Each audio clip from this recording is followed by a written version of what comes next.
first of all, the idea that Pablo is kind of just shooting from his hip, which is what many people kind of initially came out. Even the Clippers, their first statement said something like are easily provable or provably false or something like that. And then, as Pablo noted, they put out a revised statement that sounded like the first one, except the words provably false was removed.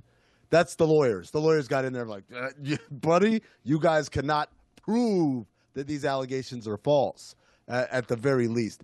Marc Cuban getting in a Twitter fight with Pablo, and then basically Pablo having to bail on the live stream we were doing because Marc Cuban was like, he's ready to go right now. And then Marc Cuban got on and talked in circles. Basically, his main point was, hey, rich people don't know how much money they have or how much money they're investing in stuff.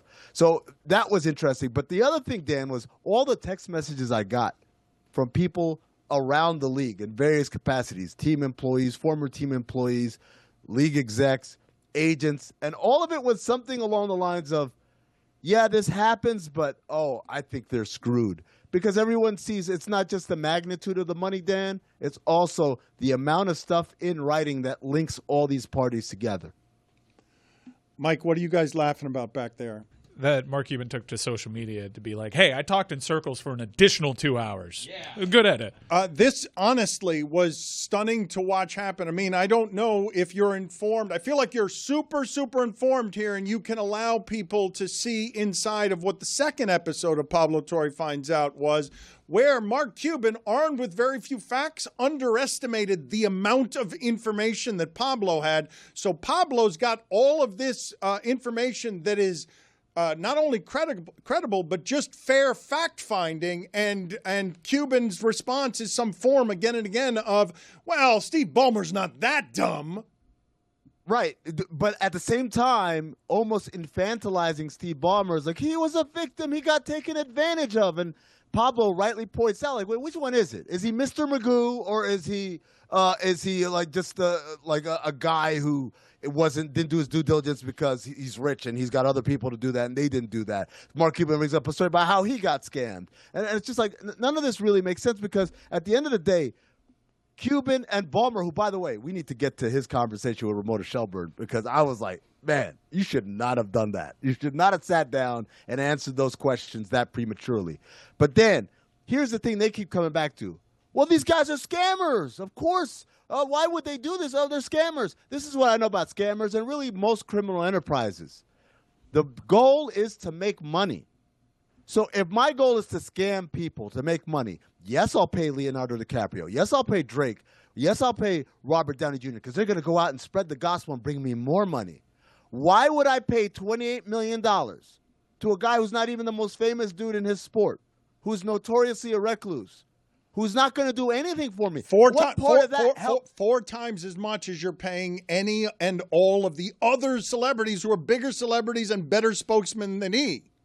Yes, it's literally the duality of they're more famous than him, and also, they're going to burn a calorie to sell our scam to the world and legitimize it. This guy's doing none of that, and he's not even that famous outside of basketball to begin with. Why are they paying him the most? How does that help the scam? Okay, I get it. They're scammers. You're right, Marc Cuban. You're right, Steve Ballmer. These guys are criminals. They're awful people. They took advantage of people. You need to tell me how paying $28 million to Kawhi Leonard helped them. Because I can't see how it helped aspiration one bit. I want to get back to the Balmer interview, but before we head down that path, I want to get Zaz's thoughts for Amin and just reiterate, okay, that what Pablo Torre Finds Out is doing, the degree of difficulty on it. He's got these people pinned with facts. They are facts thoroughly reported by the most ethical of journalism, and they're pinned in a way that makes Balmer, a bit panicked, have to go on television before he's ready to talk about things he might not be totally prepared to talk about. I just want to point out again, the NBA investigated some of this stuff. What Pablo did is more thorough in its findings than an NBA investigation that wasn't able to find things like this. So I just want people to understand that Pablo's degree of difficulty on this, he's got to have the facts in his corner in order to be as confident as he is. Yeah, I would clarify. The NBA did their investigation back in 2019, 2020. These events happened after that, number one. Number two, much of Pablo's findings are based on Aspiration's bankruptcy filing and those documents and that we looked at therein. So we had access to stuff that even if the NBA had done their investigation in 2021, they wouldn't have had access to any of these documents. There's nothing that would have compelled Aspiration to hand over that stuff as opposed to bankruptcy I'm filing, saying the fishiness around all the Kawhi stuff has led to investigations, and it wasn't able to look like there was this much circumstantial evidence until all of the bankruptcy filings and fraud. Right. But I think the bigger thing is that the Clippers have been investigated multiple times under Steve Ballmer over these things. That was another thing a lot of people forgot. DeAndre Jordan, remember the whole thing with the chair and the emoji war and all that stuff when he was almost a Maverick and then he wasn't? Yeah, the Clippers did some cap circumvention during that as well. They kind of set up a side deal with Lexus to pay DeAndre Jordan. The NBA fined them $250,000 for that. So at this point, with Steve Ballmer, it's not just a case of, hey, man, this looks fishy. It's also, you're a repeat offender. This ain't your first rodeo. Well, except Balmer kept saying to Ramona Shelburne there, we know the rules, they know the rules. Okay, man, they know the rules, except Uncle Dennis keeps asking for things that are against the rules, and you know the rules, but you got tagged for this in the past already with that Lexus deal. So who cares that you know the rules and they know the rules? But back to the Cuban thing real quick. Cuban's whole MO the whole time as to why he's Team Balmer was because, like, Pablo kept stating his reporting in what is believed to be fact through his reporting, and Cuban's response every time was just, I don't believe Balmer's dumb enough to fall for this. And then Cuban then went over an old email that Aspiration sent him at the time, wanting him to be an investor. And Cuban specifically says the reason he didn't go along with it was because it was really aggressive and the money raised several red flags. Why Balmer go along with it then? Zaz, dude, it was so crazy to hear Marc Cuban make points that were actively working against his argument, right? When he said that, I'm like, do you realize what you're saying? You said Steve Ballmer he's too smart to fall for that kind of thing or to do that kind of thing. And then you're telling me that these people you sniffed out within one email, Steve Ballmer with the full distance with? Come on. And then Steve Ballmer with Ramona, I mean, she asked him, hey, how do we know you guys are doing this? Because it's against the rules. I'm like, that's not an argument, right? Then he went on. This is my favorite part of the interview by far. He says, Ramona asks him, have you spoken to Kawhi? He says, no. She says, would you like to hear what he has to say about all this? And Steve Ballmer says, no, it's not my business. It's Kawhi's business. I'm like, what?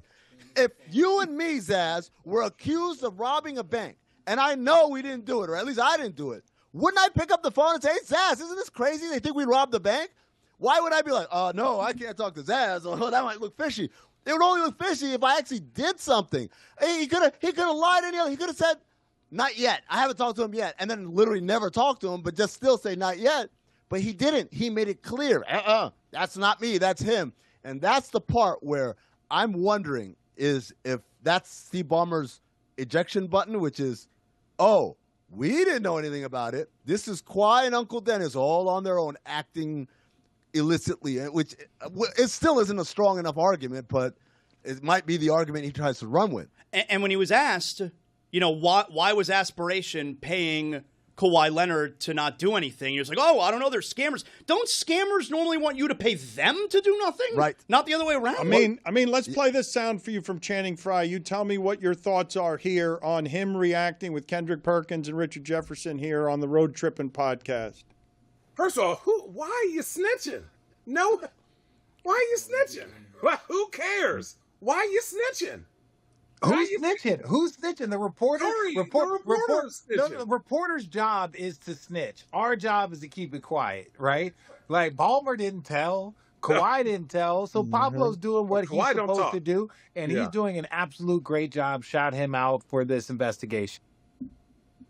Yeah, Channing went to the University of Arizona, not known for its academics. So sometimes some of these things do fly over his head. He's a bright guy, but I got to blame his education at that point. No, what are you talking about snitching? Where are we in life?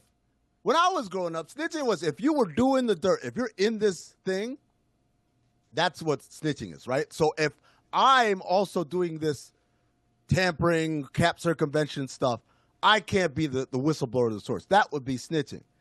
But for the rest of us, I don't work. I'm not doing this. It's not my job to make sure that you're doing all right. If the media's job is as a watchdog, it's to make sure these things come to light. Well, what's Richard Jefferson doing saying my job is to hide that stuff? Isn't he a media member now? Well, he's doing the multiple hats thing. He's bald, so he has to wear hats all the time. Players want other players to get paid. Sounds like a bunch of snitches talking to me. Pocket watching Kawhi, wondering where's he getting all that money from. It's none of your goddamn business where he's getting that money from, Pablo. Mind your own business.